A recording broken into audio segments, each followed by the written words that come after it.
Okay, so now it's time for our final segment, Choice Cuts, which is where one of us recommends a piece of work. And this week, Poppy's recommended to me the work of Marina Keegan. So, Marina Keegan, I kind of happened across this book one day by chance, browsing in Waterson's, called The Opposite of Loneliness. And I picked up this cover, and I saw a girl who looks quite like me on the cover, young. I think she's skinnier than I am, but kind of browny red hair. And right, okay, I'll turn this over and read the blurb.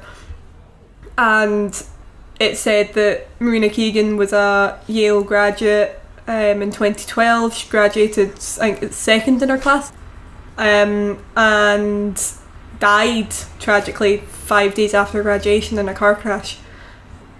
But she wrote this beautiful essay called The Opposite of Loneliness that was published in the Yale Daily News. It was the final one that she published in the Yale Daily News, and it has, at the time the book was published, 1.4 million hits online. I think that's significantly more now.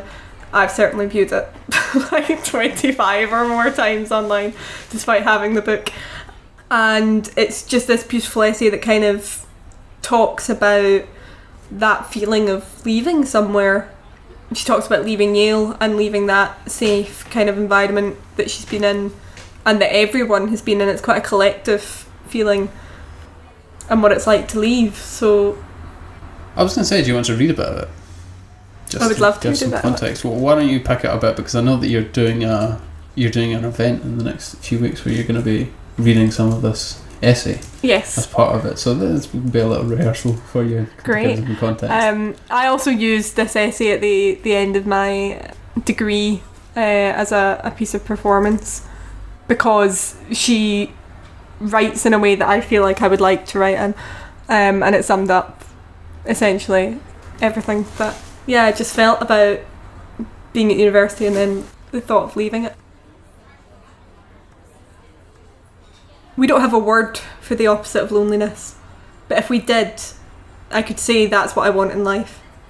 What I'm grateful and thankful to have found at Yale, and what I'm scared of losing when we wake up tomorrow after commencement and leave this place. It's not quite love, and it's not quite community, it's just this feeling that there are people, an abundance of people who are in this together, who are on your team. When the cheque is paid and you stay at the table, when it's 4 a.m. and no one goes to bed, that night with the guitar, that night we can't remember, that time we did, we went, we saw, we laughed, we felt. The hats. So that's the first two paragraphs from the essay The Opposite of Loneliness in the essay collection of the same name. It says in the introduction to the collection that, which is written by one of Marina Keegan's tutors, that a lot of her students often sound like 40-year-olds because they're scared to embrace their own youth and inexperience and want to emulate the great writers that they've read. Whereas Marina Keegan's work really sounds like the work of a 21-year-old, 22-year-old. Yeah. It's very honest and very authentic, and you feel like you're getting an impression of the real person. Yeah, and I think that's particularly true of The Opposite of Loneliness, the essay, because there's a bit where she goes, we're so young, we're 22 years old, we have so much time. And it's just, you do get that real sense of like, this is the beginning. Mm. And there's this, so actually in the second or third page of the book, just after the dedication, there's this quote from a poem of hers called Bygones, and it's, do you want to leave soon?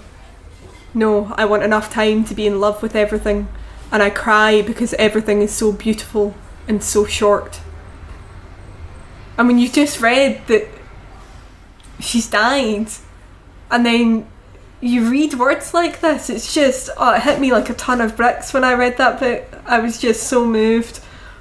I guess she kind of expresses what I think is a particularly common feeling, especially for people that age, though I don't think it goes away, of trying to understand one's place in a world and in a galaxy and in a universe that is so tiny compared to everything else, in the world and trying to form some kind of identity within that and find some kind of meaning. And in the second essay, we looked at two essays for this podcast, and the second one's Song for the Special. I think they work well, Song for the Special and The Opposite of Loneliness, quite well together. And in Song for the Special, she's looking at the same kind of ideas. There's one sentence in it. She says, we're threaded together in a network so terrifyingly colossal that we can finally see our terrifyingly tiny place in it. And the rest of the essay kind of wrestles with that idea of, how do you resolve that feeling of, how do you not get sucked into just a complete nihilism and feeling that everything is pointless? Well, and I think that comes as well, like, it is quite similar to the Opposite of Loneliness essay, because it's about that feeling of, like, you're graduating, you can do anything. And there's this bit in Song of the Special that says, we can be anything, our parents are divorced but we're in love, vaguely, quietly, we know we'll be famous for being president, for starring in a movie, for writing a feature at 18 in the New York Times. And it is very much that kind of, there's a real sense of, like, it is fantastic that now we've got the freedom to do and be anything, but there's also that pressure of, you can do and be anything now. What are you going to do? What are you going to be? I don't know, I'm feeling this quite hard right now, having been graduated a year. It's just so relatable, I think, what she's writing. Of the two essays that we looked at, I think The Opposite of Loneliness is probably the strongest. And also, I read The Opposite of Loneliness first, because it's at the start of the book, and then I read Song for the Special. And then I went back and read Song for the Special first, and then read The Opposite of Loneliness, and I felt I got more out of reading them in that order, because I almost read, because that was the chronological order. She wrote Song for the Special first and then wrote The Opposite of Loneliness. And I felt almost like The Opposite of Loneliness was some kind of answer to the quandaries that she's addressing in Song for the Special, because she's talking about how, in Song for the Special, how do you deal with your position in the world, your tiny position against in this massive universe. And I think she in a way answers that in The Opposite of Loneliness, or at least gives some kind of method for dealing with it, because she talks about, in The Opposite of Loneliness, Yale is full of tiny circles we pull around ourselves. A cappella groups, sports teams, houses, societies and clubs, these tiny groups make us feel loved and safe and part of something. So I guess what Yale offered her, what university offered her, was this smaller network within the whole larger network of the universe where she felt significant, and that's what she was afraid of losing. But that's all really any of us want, isn't it? Absolutely. It's like you move from one small network to the next. You've got your family network, your friends, your work. That's all we really want. I mean, it makes sense as well, evolutionarily, because we didn't grow up as individuals just on our own, and we didn't grow up conscious of our position as part of millions or billions of people. We grew up in small kind of family networks and social groups and stuff like that, so it makes sense that we feel most comfortable in smaller groups that size. Yeah, and I think that's what is so terrifying about being a graduate, is that you don't know what tiny network you'll end up in next. But I think, she does talk about this, the pressure that you could be doing more than you are. She says that somehow others are ahead, more accomplished, more specialised, more on a path to somehow saving the world, somehow creating or inventing or improving, and that it's too late now to begin a beginning. And I just think that's a really interesting concept, because that's how everyone feels, or that's how everyone in my life feels anyway. It's like, oh, if only I'd picked up an instrument, then I could be an actor, musician, or oh, I should really go and learn dance because it'll help with this, that and the other. And do you know what I mean? Well, one always feels that it's too late for things, even though, of course, as she says, we are so young. I was talking to my little sister the other day, who's just about to finish primary 7 and go into high school. Oof. And there's a time. I was thinking, she's got so much potential to do anything, whereas, I've just finished my degree in theatre studies in English, and I can only do so much with that. I know that I'm never going to be an athlete, I'm never going to be a musician, really. I suppose I could learn an instrument, but I'm never going to be a professional musician or anything like that. But she is 12 years old. She could do anything. She just needs to pick a path and follow that. But picking the path, in economics it's called opportunity costs. When you pick that path, you have the cost of all the other opportunities. So you're always going to lose something and feel like it's too late to pick that up. But then I guess that is kind of way, is like, as an adult, you can only pressure your kids to do so much. You know what I mean? Is it right to... Exactly, that's the thing, is like, you can only force them to do something for like so long a time. Like, everyone feels like they should have stuck in with their piano lessons, but it comes a point where you've got to make a choice. Part of me wants, like, wishes that my parents had been stricter and forced me to, I don't know, learn to play tennis or something. But I think if they had done that, I would have been really unhappy and exactly, that's wanted the thing. to do it. Yeah, I suppose that's what the film Whiplash was about. Seeing that was about, you can, if you employ really strict teaching methods, create a genius musician, but that genius musician will be deeply unhappy and stressed and traumatized. Definitively deeply unhappy, but I think it is that thing, is like, if from a young age you show an interest in something, you should stick with it for as long as you can.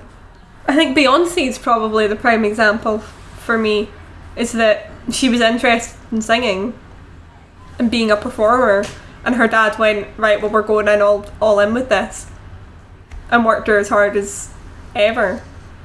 But it's what she enjoyed doing, so now she's Beyonce. Do you know what I mean? And it's like, if everyone had that kind of drive for something from such a young age.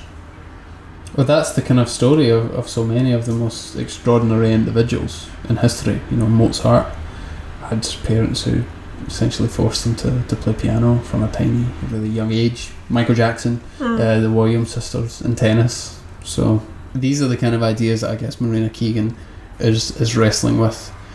Ideas of with potential. Not being one of those people, I think. How do you deal with a kind of fetishization of success when you feel that in some way, by not having been one of those people, you're maybe behind?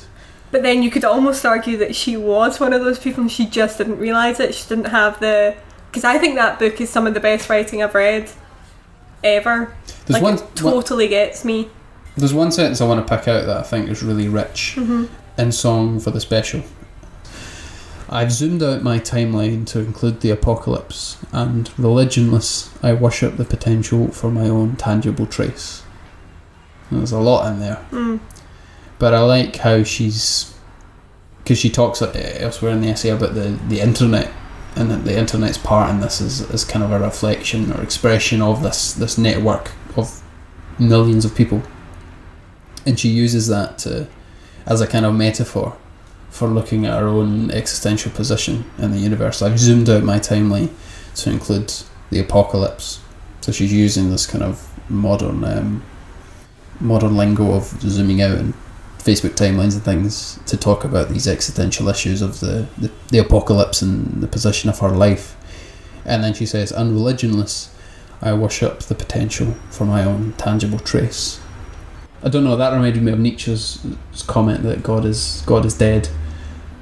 And I guess she's saying that we replace God with a kind of self-worship and a worship in what we might be. So she's balancing those two ideas, the belief in her own potential and what she might be, and she also talks about herself as a trace, a tangible but a trace within this massive expanse of time and space.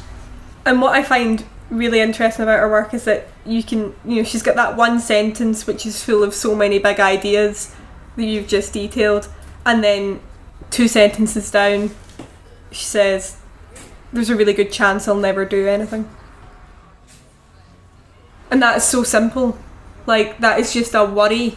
That's not some big idea that we need to unpick and like figure out exactly what she meant by that. It's just, there's a really good chance I'll never do anything.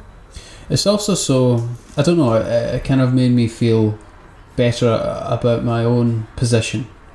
Yeah. Because, I mean, maybe not better, but at least that, you're not alone. Everyone feels that they're alone in some way.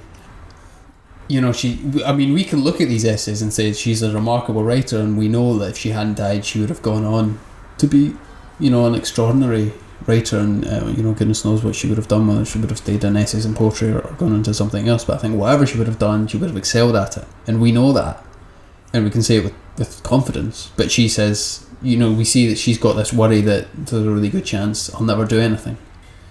And this is how we feel about so many of the people we know. We know that everyone is most people are riddled with this kind of self-doubt, but we know of our friends and the people that we know that they're very talented at what they do, and they're going to find success in it. But it's hard to deal with people's belief in you when you have this kind of doubt in yourself. So it's I found it nice to see that someone so clearly extraordinary had the same kind of doubts and anxieties that I have. Yeah, and I think that is exactly why I feel so drawn to these two essays, is that it's just so real. In the book, it's half fiction, half non-fiction. And some of her fiction stuff is good, but I don't connect with it nearly as much as I connect with just her essays about what she's feeling right now, mm-hmm. and the way that she describes that. Yeah, she does a really good job of both writing about herself and writing as a collective. Yeah, and also in a way that doesn't feel self-indulgent. You know, she's writing about herself, but not in a way that's uninteresting to everyone else. She's writing about herself in a way that we all can recognise and relate to. And she connects it so well with larger themes. I think if you are in a similar position to me and Poppy and to Marina Keegan when she was writing these essays, I would definitely recommend that you read them. You can Google The Opposite of Loneliness, and you can read that for free if you Google the Opposite of Loneliness. And there's also her book of essays, which is called The Opposite of Loneliness, which I would highly recommend buying. It's not that expensive, but it's just a really good read. Because I bought it, I think it was the Christmas of my final year at uni, and I was in the midst of dissertation and just wanted to read literally anything else that wasn't about the West Wing. I had half an hour bus journeys in and out of town every day for uni, and that's what I spent my time doing. I read The Opposite of Loneliness and I read Room by Emma Donoghue. And I think, you know, if you're doing a dissertation or just worried about exams and essays and things, I think this is a particularly good thing to read, because it's so easy to get sucked into that and to essays and exams and dissertation, and it becomes your whole world, whereas this, I think, offers some kind of perspective on that. And I also think it's a good thing to read because they're only so long. Mm-hmm. You're not reading a full book, you're reading an essay which you can pick up and put down, but it's so relevant to that period of time. Final year of uni, if you're about to graduate, read The Opposite of Loneliness and know that you're not alone.